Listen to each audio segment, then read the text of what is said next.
Hello. నమస్కారం అండి. మేము యూట్యూబ్ ద్వారా జయమాతాది ట్రావెల్స్ గురించి తెలుసుకోవడం జరిగింది. ఈ జయమాతాది ట్రావెల్స్‌కి మేము 120 రోజుల ముందుగానే టికెట్లు ఆన్‌లైన్ ద్వారా బుక్ చేసుకున్నాము. వారు నమ్మకంతోని టికెట్లు మాకు బుక్ చేయడం జరిగింది. మేము ఫోన్ ద్వారానే బుక్ చేసుకున్నాము. బుక్ చేసుకొని 18వ తారీఖు సాయంత్రం 5 గంటలకి మేము స్టేషన్‌లో మేము ట్రైన్ ఎక్కడం జరిగింది. తర్వాత రోజు సాయంత్రానికి మేము ఇక్కడ కాశీపట్టణానికి చేరుకోవడం జరిగింది. అయితే ఈ కాశీపట్టణం చేరుకోగానే మేము అనుకున్నాము, ఎలా ఉంటాయి ఏర్పాట్లు. మేము మిగిలిన వాళ్ళ అనుభవాల ప్రకారం చూసినప్పుడు కాశీపట్టణము కొద్దిగా కంజెస్టెడ్గా ఉంటుందని, సరిగా వసతులు లేకపోవడము, మన ఆంధ్ర భోజనము సరిగా దొరుకుతుందో దొరకదో అనేటువంటి కొన్ని అపోహలు మా మనసులో ఉండేవి. కానీ మేము రాగానే జయమాతాది ట్రావెల్స్ వారు మా యొక్క ట్రూప్ మేనేజర్ గారు అయినటువంటి మోయిన్ గారు మమ్మల్ని రిసీవ్ చేసుకున్నారు. అక్కడ చాలా మాతో పాటు ఇంకొక 15 మంది దాకా మేము ఈ ట్రూప్లో రావడం జరిగిందండి. వారు చాలా అక్కడ మాకు దిగగానే మేము ఎటువంటి ఇబ్బందులు ఎదుర్కొనగానే మేము ట్రైన్ దిగక ముందే మాకన్నా ముందుగానే ధర్మధ్వజం చేతిలో పట్టుకొని శ్రీ మోయిన్ గారు మమ్మల్ని రిసీవ్ చేసుకోవడం జరిగింది. మమ్మల్ని అందరినీ అక్కడి నుంచి నేరుగా శ్రీ వెంకటేశ్వర హోటల్ అనేటువంటి ఒక మంచి హోటల్కి మమ్మల్ని తీసుకొని రావడం జరిగింది సకల సౌకర్యాలతోటి. మేము 15 నిమిషాల కాలంలో మేము పూర్తి ఫ్రెష్ అప్ అయ్యి కిందికి వచ్చేసరికి మాకు వేడిగా ఆహారము భోజనము అందించడం జరిగింది. ఆంధ్ర భోజనము అన్ని రకాలటువంటి ఎటువంటి ఉల్లిపాయ వెల్లుల్లిపాయ లేకుండా సరైనటువంటి బ్రాహ్మణ భోజనం మాకు అందించడం జరిగింది. మేము మొదట ఆ భోజనం చేయగానే 2 రోజులు మేము ప్రయాణ బడలిక అంతా తీరినట్లు అనిపించింది.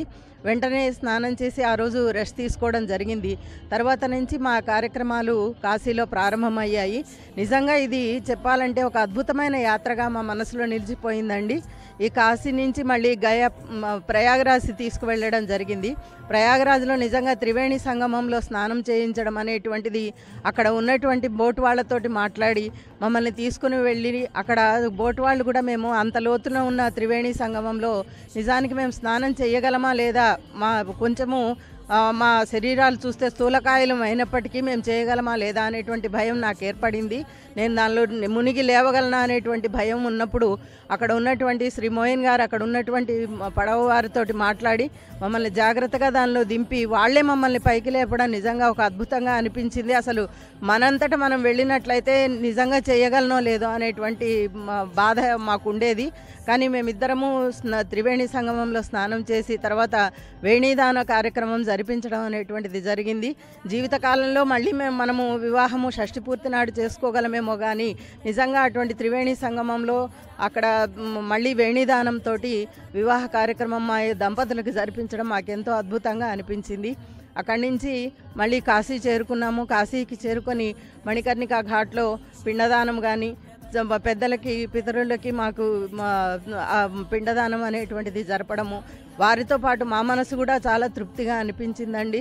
ఎన్నో జన్మల పాపాలు ఒక్కసారిగా క్షయమైనట్లుగా మా మనసుకి ఆ క్షణంలో అనిపించింది.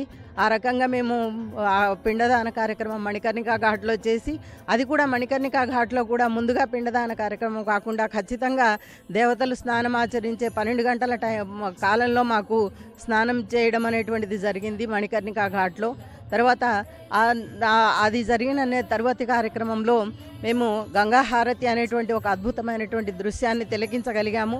కాశీలో ఉన్న 9 రోజులు మేము మా కార్యక్రమంలో షెడ్యూలు కాగానే ప్రతిరోజు వెళ్ళి గంగ ఒడ్డున కూర్చుని ఆ గంగా హారతి ఒక అద్భుత దృశ్యంగా తిలకించినప్పుడు మా మనసులు నిజంగా చాలా ఆనందపడినట్లుగా అనిపించింది.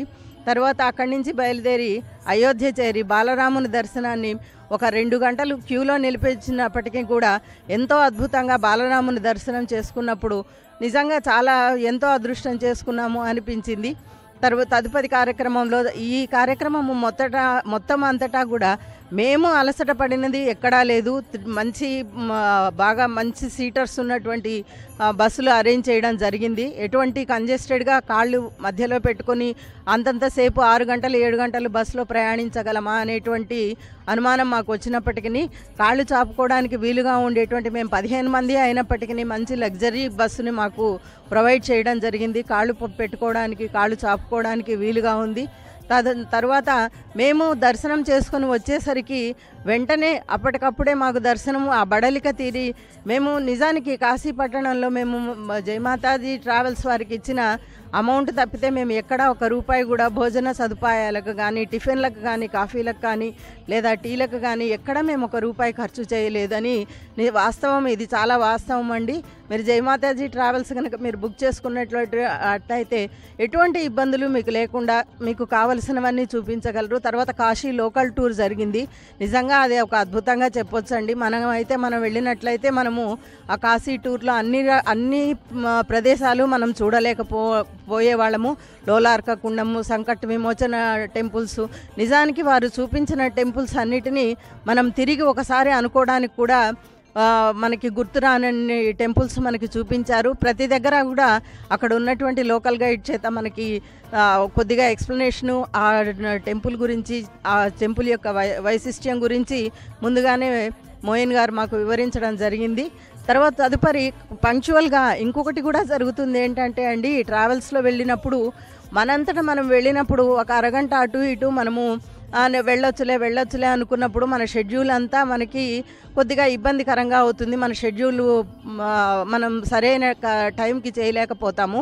కానీ ఈ ట్రావెల్స్ ద్వారా వెళ్ళడం ద్వారా ఏమవుతుందంటే కంపల్సరీ ఇంతమంది 15 మంది 20 మంది ఉండడంతో ఆ 5:30కి లేవాలంటే 5:30కి, 3:30కి అన్నప్పుడు 3:30కి పంక్చువల్గా రావడం వల్ల మన కార్యక్రమం ఎటువంటి ఇబ్బందులు లేకుండా సజావుగా జరగడానికి చాలా అవకాశం ఉంది.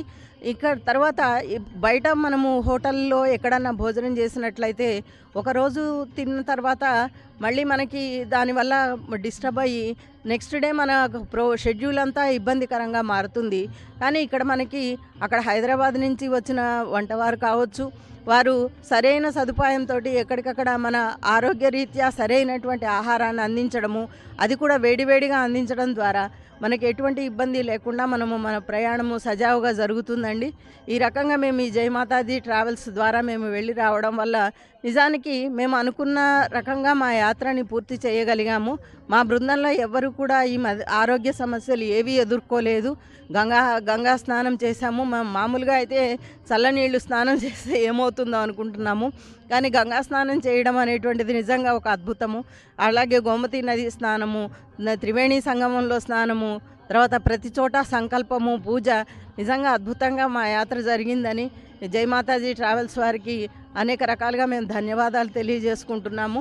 అంతేకాకుండా ఇంకొకసారి కూడా ఇటువంటి ట్రిప్ మేము జయమాతాజీ ట్రావెల్స్ ద్వారా ఇంకెప్పుడైనా సరే వేరే ఏ విధమైన ప్రదేశాలకి వెళ్ళినా వారితో రావడానికి మేము సిద్ధంగా ఉన్నామని తెలియజేస్తున్నాము. వారు మిగిలిన ఏ చోటికి ట్రిప్ వేసినా కూడా వారి వెంట నడవడానికి మేము చాలా సిద్ధంగా ఉన్నాము. గురువుగారికి మా ధన్యవాదాలు ఇంత మంచి ట్రిప్ ప్లాన్ చేసినందుకు. ధనానిది ఈరోజు మనకి ఎంతైనా సంపాదించుకోవచ్చు. తర్వాత ఇంకొకటి కూడా మనం వారు ఇచ్చిన బడ్జెట్లో మనకి ఇన్ని రకాలైనటువంటి ప్రదేశాలు మనంతటా మనం పెట్టుకున్నప్పుడు అది కుదరకపోవచ్చు. ఇది గ్రూప్లో వెళ్ళడం వల్ల ఏమవుతుందంటే కొంత అమౌంట్ కూడా మనకి తగ్గడం అనేటువంటిది జరుగుతుంది. విడివిడిగా మనం ఈ ప్రదేశాలు చూడాలి అనుకుంటే ఇంతకన్నా ఎక్కువే అవుతుందని నా వ్యక్తిగత అభిప్రాయం అండి. నాకు తెలిసినంత మటుకు ఇది కేవలము నా అభిప్రాయం మాత్రమే. మరి వెళ్ళి వచ్చిన వాళ్ళు ఉండొచ్చు, మరి వాళ్ళకి తెలిసినదేమో, కానీ నాకు తెలిసినంత మటుకు ఇంతకన్నా ఎక్కువే అవుతుందని నా అభిప్రాయము. ధన్యవాదాలండి.